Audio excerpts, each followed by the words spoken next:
Blackstone Publishing presents A Letter from Paris, a true story of hidden art, lost romance, and family reclaimed, by Louisa Deasey.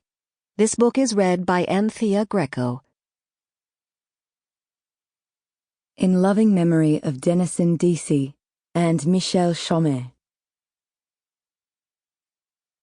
Verba volant, scripta manent.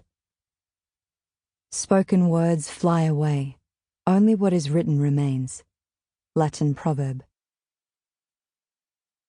Prologue, Melbourne, Australia.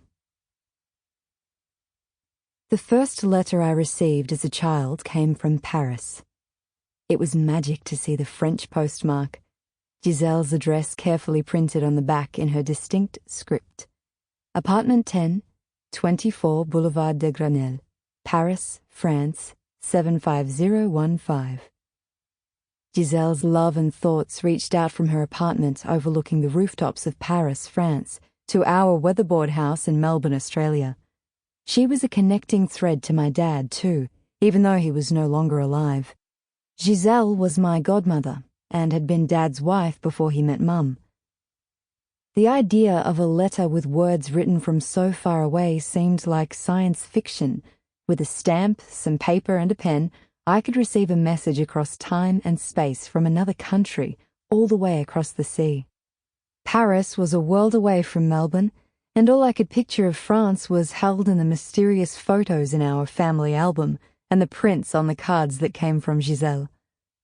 The parks and gardens looked smaller and much prettier than the giant expanses of greens and browns that dotted our Australian landscape. My older sister Ayla, with Mum and Dad, had even stayed with Giselle in Paris before I was born. I knew this from 3 photos taken on her balcony, laid out in Ayla's photo album, which also contained the only photos of Mum and Dad together. Ayla, in a little blue pinafore, was playing with her flowers in a plastic windmill, Paris streets below. As magpies caroled outside in the rambling cottage garden Mum had planted after Dad died, I pictured Giselle in her apartment with that tiny balcony that reached out towards the Eiffel Tower. Her pots of pansies lit with sweet reds and yellows against a champagne sky. Perhaps Giselle was still working for French radio. I didn't know what she did exactly, just that she'd once worked as a radio journalist.